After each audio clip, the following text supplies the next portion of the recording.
जो मुसलमान भाई बहन वहां टीचर्स हैं, आपके हेड ऑफ द डिपार्टमेंट हैं, उन्होंने भी आपका ख्याल रखा होगा, मिलजुल के रहते हैं। लेकिन हम सब जानते हैं कि दुश्मन की साजिश है, पाकिस्तान की साजिश है। उनको चुन चुन के टारगेटेड किलिंग्स करते हैं। आज आप लोग कश्मीर से अगर ये नाम की लड़ाई नहीं है, कोई सीएसआर की लड़ाई नहीं है, ये जान का कोई भी एक्सपेरिमेंट नहीं हो सकता है और इसकी कोई कीमत नहीं है। हमें एक चीज बताइए, 12 साल में हम आपके पास कब आए? 12 साल में हम किसके पास गए अभी तक? 12 साल में हमने कोई शिकायत नहीं की। यह हम जानते हैं, या हमारा परमेश्वर जानता है कि हमने कितनी सख्ती सही है वहां पर। मगर आज हालात ऐसे हैं, क्योंकि मेरे को एक चीज बताइए, आपकी कितनी एम्ब्रेसमेंट होती है पूरे बीजेपी की और पूरे हिंदुस्तान की, जब वहां पर कोई हिंदू मारा जाता है तो कितनी एम्ब्रेसमेंट होती है। हम अब यही कहते हैं कि आप हमारी सुध ले लीजिए, अगर आपसे भी नहीं कुछ होता है फिर आप ऐसा करिए, आप जेसीबी लाइए, हम लोग सारे आज यहां पर आए हैं, आप जेसीबी लाइए, हमें कुचल डालिए। हमें ऐसे नहीं मरना है, हमें ऐसे नहीं मरना है, ऐसे नहीं मरना, हमें ऐसा नहीं मरेंगे, हम ऐसे नहीं मरेंगे। आ जाओ, मेरी बात सुनो भैया, आराम से एक एक करके आप बात करो। आपके इन परेशानियों से वाकिफ, इसलिए मैं चाहे कश्मीरी पंडित भाई बहनों का धरना था, मैं उसमें पहुंच गया, या ऑल रिजर्व कैटेगरीज एम्प्लॉइज भाई बहनों का पनामा चौक में डॉक्टर भीमराव अंबेडकर जी के वहां पार्क में जो धरना चल रहा है, मैं वहां पहुंचा। हमें इस बात की तकलीफ है, हमें इस बात का दुख है कि ऐसे हालात बने कि आपको परेशानियों का सामना करना पड़ा। और मैं इस बात को भी तस्लीम करता हूं कि पिछले 15 साल से आखिर आपने मुश्किल तरीन हालात में वहां कश्मीर में काम किया। और कश्मीर में चाहे आप किसी स्कूल में काम करते हैं, या आप कहीं वहां किसी हॉस्पिटल में काम करते हैं, किसी आंगनवाड़ी के सेंटर में काम करते हैं, वहां जो आपके साथी हैं, जो वहां के हमारे मुसलमान भाई बहन, जो आपके कुलीग्स हैं, टीचर्स हैं, या जिनके घरों में आप रुकते हो, ज्यादातर वही हमारे मुसलमान भाई बहन हैं। उन्होंने आपको सपोर्ट किया, शेल्टर दिया, आपकी मदद की होगी। कोई बीमार हो गया होगा तो वहीं के लोकल किसी साथी ने आपको उठा के हॉस्पिटल लेके गए होंगे, उन्होंने आपका ख्याल रखा होगा। आपके स्कूलों में जो कश्मीर के हमारे जो मुसलमान भाई बहन वहां टीचर्स हैं, आपके हेड ऑफ द डिपार्टमेंट हैं, उन्होंने भी आपका ख्याल रखा होगा, मिलजुल के रहते हैं। लेकिन हम सब जानते हैं कि दुश्मन की साजिश है, पाकिस्तान की साजिश है। उनको चुन चुन के हमारी जान बचती, जब हमारी सैलरी बचती तो हम जरूर जाते। अगर मैं फीमेल की बात करूंगी तो मेरे लिए सबसे ज्यादा डिग्निफाइड काम है मेरी नौकरी। धरने पे बैठना मुझे नहीं अच्छा लगता, लेकिन मेरी मजबूरी बन चुकी है कि मैं आज अपने बच्चे की सेफ्टी के लिए, अपनी सेफ्टी के लिए मुझे धरने पे बैठना पड़ रहा है। लेकिन हमें पता है हमारे वहां जाने से ना हमारी नौकरी बचनी है, ना हमारी जान बचनी है, ना हमारी सैलरी बचनी है, कुछ भी नहीं बचना है। अगर हम यहां बैठे हैं तो सही सलामत बैठे हुए। लेकिन हमारी एक ही गुहार है कि अगर हमने 15 साल वहां काटे, हम लोग जम्मू के रहने वाले डोगरे लोग हैं, कितनी देर अपनी जगह को छोड़ के बैठेंगे? जैसे अभी हमारे कश्मीरी भाई ने कहा कि कश्मीर उनकी मातृभूमि को कैसे छोड़ेंगे, वैसे हमें भी तकलीफ होती है कि हम अपना जम्मू, अपना डोगरा कल्चर कैसे छोड़ दें। 15 साल हमने दे दिए, 30 साल की सर्विस में 15 साल दे दी, क्या अब हमारा राइट नहीं बनता कि हम 15 साल के बाद एक इज्जत के साथ एक ट्रांसफर पॉलिसी के थ्रू हम अपने घर वापस आए? एक ही क्वेश्चन है कि अगर आप बायोमेट्रिक की बात करते हैं, अगर सिक्योरिटी पॉइंट ऑफ व्यू से भी देखा जाए, जब हम वहां पे थे, जब राहुल भट्ट की किलिंग हुई, जब सुखविंदर कौर की किलिंग हुई, तो वहां की एडमिनिस्ट्रेशन हमें जो पुलिस हमें बोलते थे कि आपके आने जाने के टाइम में डिफरेंस होना चाहिए। बायोमेट्रिक से तो आपने फिक्स कर दिया बिल्कुल। अगर हमारे पास एकोमोडेशन भी नहीं वहां रहने के लिए, आप बताइए ना, आज के टाइम में अपना रिश्तेदार नहीं कोई रखता है, वो लोग हमें कहां रखे? आप मुझे बताइए, मैं एक फीमेल हूं, इतने एम्प्लॉइज हैं हम लोग, किसके घर जाके रहे हम? और सबसे बड़ा जो कंसर्न इस टाइम जो है, एडमिनिस्ट्रेशन ऑर्डर निकालता है बायोमेट्रिक करोगे तो सैलरी मिलेगी, एसएचओ फोन करके बोलता है कि यहाँ पे आओगे, कंसर्न डीएसपी फोन करके आता है कि इनपुट्स अच्छे नहीं है, आप लोग अलर्ट रहिए, मत आइए। आप बताइए हमारे लिए क्या है? आगे कुआं पीछे खाई।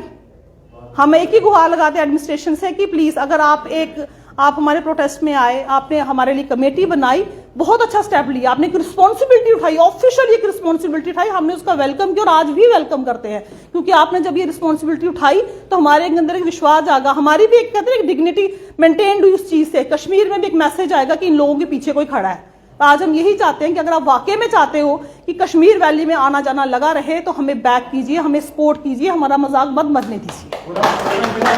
तो मैडम देखिए, मैं आपकी बातों से सहमत हूं और आपके जितने भी कंसर्न हैं मैंने पहले भी इनके ऊपर बातचीत जो है वो की है। नहीं, कोई सीएसआर की लड़ाई नहीं है, ये जान का कोई भी एक्सपेरिमेंट नहीं हो सकता है और इसकी कोई कीमत नहीं है। हमें एक चीज बताइए, 12 साल में हम आपके पास कब आए? 12 साल में हम किसके पास गए अभी तक? 12 साल में हमने कोई शिकायत नहीं की। यह हम जानते हैं या हमारा परमेश्वर जानता है कि हमने कितनी सख्ती सही है वहां पर, मगर आज हालात ऐसे हैं। क्योंकि मेरे को एक चीज बताइए, आपकी कितनी एम्ब्रेसमेंट होती है पूरे बीजेपी की और पूरे हिंदुस्तान की, जब वहां पर कोई हिंदू मारा जाता है तो कितनी एम्ब्रेसमेंट होती है। हम अब यही कहते हैं कि आप हमारी सुध ले लीजिए, अगर आपसे भी नहीं कुछ होता है फिर आप ऐसा करिए, आप जेसीबी लाइए, हम लोग सारे आज यहां पर आए हैं, आप जेसीबी लाइए, हमें कुचल डालिए। हमें ऐसे नहीं मरना है, हमें ऐसे नहीं मरना है, ऐसे नहीं मरना, हमें ऐसा नहीं मरेंगे, हम ऐसे नहीं मरेंगे। आ जाओ, मेरी बात सुनो भैया, आराम से एक एक करके आप बात करो। हम देखिए, मेरी बात सुनिए, हम आपकी बात सुनने के लिए हैं। हमने हमेशा आपकी बात की है। मैंने तो हमेशा एक बात बताओ, चाहे हमारे कश्मीरी पंडित भाई बहन हो या हमारे ऑल रिजर्व कैटेगरीज के भाई बहन हो, मैंने हमेशा आपकी बात की है कि नहीं की है? मैं कभी पॉलिटिक्स नहीं की, मैंने आपकी बुलंद आवाज बन के मैंने बात। और जब तक ट्रांसफर पॉलिसी नहीं बनती है all reserve category employee association की, तो हमारी ये जो कोई भी अस्टैंडिंग लेटर नहीं निकालने चाहिए, क्योंकि आपने खुद अश्योर किया है, गवर्नर साहब ने खुद अश्योर किया है, ना ही हमारे पास वहां कोई गवर्नमेंट अकोमोडेशन है। मेहरबानी करके हमारी बात को माना जाए। Thank you. मामले विषय पंडित जी, एक सेकंड सर। हाँ, इधर ये सर, अगर ये मसला इतना बढ़ भी नहीं गया होता, हाँ। जो ही किलिंग हुई थी, जून में एक नोडल अफसर नियुक्त किया गया था, अक्षय लाबरू जी, हाँ, जो कि आईएएस कैडर के ऑफिसर है और एसडीओ ऑफिस में तैनात किए गए, specially to look into the matters of the PM package employees. लेकिन मुझे बताइए किन कारणवश उन्होंने वो अपना जो कम्युनिकेशन था वो बंद किया? ये छोटी छोटी चीजें तो वो एड्रेस कर सकते थे ना। अक्षय लाबरू जी आपको मिले कि नहीं? नहीं मिले सर, ना उनके पास, ना वो व्हाट्सएप उठाते हैं, ना वो फोन उठाते हैं, ना वो ईमेल उठाते हैं। आज तक हमारे एम्प्लॉयज, एक एम्प्लॉय 100 ईमेल कर चुका है, 100 ईमेल, 100 व्हाट्सएप कर चुके हैं, 100 बार कॉल करते हैं तब भी नहीं उठाते हैं। तो ये जो छोटे इश्यूज थे रिगार्डिंग किसी की ट्रांसफर कर रहे हैं कुपवारा से अभी बारामूला कर रहे कुपवारा में, अरे भाई मेरे, ये उन चीजों को अगर उन्होंने एड्रेस किया होता तो फिर सिक्योरिटी का ही मसला रह गया होता। लेकिन आज की डेट में सिक्योरिटी के साथ साथ इतने ज्यादा इश्यूज बन चुके हैं इस पीएम पैकेज के साथ, आप सोच भी नहीं सकते उन्होंने कितने इश्यूज बनाए।